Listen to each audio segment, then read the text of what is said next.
So we have the Lehman Russ. We have it now, and only a little bit disappointing. We only have 3 things available to us for the Lehman Russ, which is the Exterminator Autocannon, the Vanquisher Battle Cannon, and the Battle Cannon. Or the Eradicator Nova Cannon, which is the standard one you will get. We didn't get the Demolisher, which is upsetting, and we didn't get the Punisher, which was my favorite, and we didn't get it. I definitely don't advise buying it straight from this Dex. I actually advise Monka. I mean, it does mean you have to buy a lot of Lehman Russes, but then you have so many more options and so many good rules for the Lehman Russ anyway from that. But if you just want like a 1 Lehman Russ, then sure, just buy this. You can take weapons on the front instead of heavy bolt. You can switch to heavy flamer or las cannon, which is my personal favorite. The sponsons can either be the flamers, bolters, metals, or plasma cannons. That's something else that we lost. We didn't get the plasma cannon turret as well, but we did get plasma cannon sponsons. Sponsons are just going to cost more points. I would just take. I just wouldn't take sponsons at all, to be honest. You can if you want, and you can take cult vehicle equipment as well. So good for you. But we'll go over the weapons for them. So the first one, we have the Eradicator Nova, which comes as standard, which is 36 inches, strength 6, AP4, large blast. I do think that's ignores cover in the guard decks. I'm unsure. Don't quote me on that. But then for an extra 10 points, you get the Exterminator Auto, which is 4-shot twin-linked autocannon. Vanquisher Battle Cannon, which is the strength 8 AP2 single-shot armor being at 72 inches. Or the Battle Cannon, which is the strength 8 AP3 large blast. All of them are situational. The Eradicator Nova is basically useless, in my opinion. Because if you're going to have a blast, why not just take the Battle Cannon? The Autocannon, also quite useless, in my opinion, unless you want those high-strength shots. Say if you're playing Dark Eldar or something like that.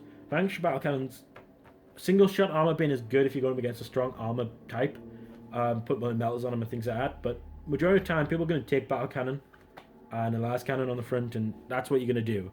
Nimrus is a little bit disappointing that some of them weren't access to us, but I'm happy that we do have some sort of heavy support type firepower on our side, and I believe that is it for the heavy support.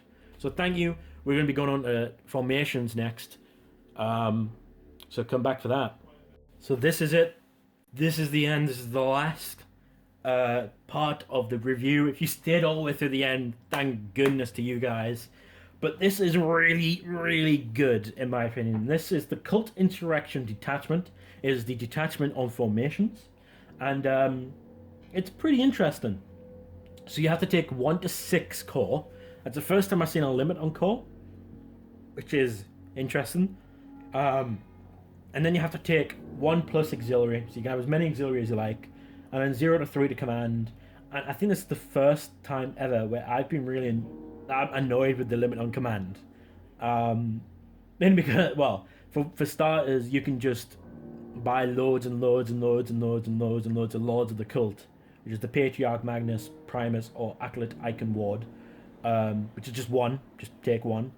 But then I'm able to run 2 of the first curses, which is Patriarch and 1 unit of Pure Stain Genestealers, but those Pure Stain Genestealers have to be 20-man unit.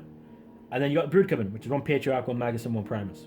So the command is alright. This one, they have to be all in the same squad. If they join a unit, they all have to join, type thing. And then each one, if they're part of that unit, the unit gets a special rule for each one, type thing. This unit is pretty cool. We'll get to that. That's nostalgia in a nutshell. And this isn't a formation. It's just one of those things. The core, there's 2 versions of the core. There's the Brood Cycle, which is more Genestealer Cult. And then there's the Cavalcade, the Neophyte Cavalcade, which is more of, hey, this is the guard conversion corner. They're pretty cool. This one has the Icon Ward, which is the Acolyte with the banner, 3 units of Acolyte hybrids, 2 units of Neophyte hybrids, a unit of Metamorphs, a unit of Pure Stain Genestealers, and then 0 to 1 Arborants and 0 to 1 of Goliath Rockriggers. They've only put the Goliath Rockriggers in there because they aren't a dedicated transport. I quite like that they put that in there for us. Whereas the Goliaths you can put on every single one of these generally because dedicated transports. The Cavalcade is 2 units of Neophytes, 1 Limerus, and 1 to 2 units of any combination of Scout and Armored Sentinels. That's pretty cool as well. I think I won't be doing this one straight away. I'll definitely be doing this one. I won't be doing this one straight away. But what I will be doing is probably getting 2 units of 2 armored sentinels, Leman Russ, and then 2 units of neophytes. Maybe get them with the chimeras just so I have them, but I'll probably get them in Goliaths. I think I have to do them with chimeras, but we'll check that later. The auxiliary options, we have here we have 3 that aren't formations and then 4 that are. So they've got Demolition Core, which is 2 units of hybrids and 2 units of rock riggers. Now they can go up to 3 each, so there could be 3 and 3.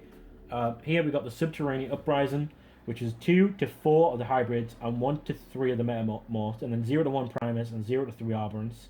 We have the Dotten Throng, which is 0 to 1 Magus, 3 to 6 of either combination of Neophyte or Acolyte hybrids. And then we have the Deliverance Brood Surge, which is 2 to 6 units of Neophyte hybrids. Then the normal ones, which aren't formations, is unit of Piercing Genestealers, unit of Arborants or Metamorphs, or unit of Scout, Armored, or Leman Russ. So that's Scout Sentinels, Armored Sentinels, or Leman Russ Squadron. And that's pretty cool. But what are the benefits of this? Why would you take them? Why would you take this detachment of formations? What if you just wanted to go boom, boom, boom, boom, boom, all to Subterranean Uprisings? Well, the benefit is, if your Warlord is a Patriarch, you get a reroll your Warlord trait. Now, that's pretty interesting. All the detachments before that have always been, if your Warlord is in this detachment, you get a reroll your Warlord traits. This one is, if it's the Patriarch. Interesting. I'm going to have 3 in my first army, so I'd probably put it with this one, because this one is going to be going with with the max unit of Arborants. But that's pretty interesting. It's interesting to see that it's only the Patriarch gets the benefit, because only he is the true one that will never die in the end of it, apart from the Genestealers. Then we get an Uprising Generations in the Making, or non-vehicle units in this detachment are infiltrate special rule. Awesome, that means I can deploy my whole army and infiltrate. I can be as slimy, as horrible as I want with it infiltrate, and then they can be all set up with Cult Ambush, I believe, if they infiltrate. So let me just double check that. I don't want to be wrong here. Cult Ambush. Units with the special rule that infiltrate or that arrive from reserve or ongoing reserves can choose to roll on the Cult Ambush table opposite instead of deploying or arrive from reserves normally. Yeah, so the whole army can Cult Ambush. All of them can Cult Ambush. But on top of that, if the units already had infiltrate, they gain Shrouded for the first turn. Which units do? Well, the Patriarch, the Magus, the Primus, get it? The Icon Ward doesn't. The Acolytes don't, the Neophytes don't, the Metamorphs don't, the Genestealers do, the Arborants don't, and then none of these have infiltrate, and none of the vehicles do. So that's only a few things that get the Shrouded, but that can mean so much, because the characters can confer that, if they're in a unit with someone, sends that Shrouded over into that unit, just because they've joined that unit. So that is you can spread that. But on top of that, in the same rule, you add 1 to your reserve rolls, making you a 2+ reserve roll, and you also subtract it. It's not one or the other, you subtract it, and you add 1 as well. So you add 1, and you subtract 1 from your opponent. Not you, your opponent. His opponent's reserves coming on 4+, yours coming on a 2+. With, let me get another one, which is Numbers Beyond Counting. Each time a unit from this detachment arrives from ongoing reserves, it is reinforced, which means you can return D6 models to the unit that was slain previously during the battle. That's brutal. Now, you may be asking, how can I get them into ongoing reserves? There's no flyers or anything like that, so how does that work? Well, we turn to the shadows. Instead of moving your phase, if you're outside of 6 inches of an enemy model, you can go into ongoing reserves. You can come back, if you're in a detachment, you get D6 models added to that unit that was lost during the battle. And I mean, with our low armor save and low toughness, that's really, really helpful, and it makes the army more survivable, and it's well worth taking. I mean, most people are gonna have 3 units of hybrids, 2 units of most people are gonna have at least one of these things in their Genestealer Cult army. Once they got that, all they need is one of these, and that could be anything from just the Arborants, which you would have gotten from Overkill, or it could be Genestealers. Or it could be a Sentinel. It could be anything, and it could be good. Like you can actually use all those stuff. I do think this is a brilliant detachment, and it's gonna be a really good army. Now, I don't know how well it's gonna do in game, because it could be anything from, it could be going against Eldar and not be able to catch up with them.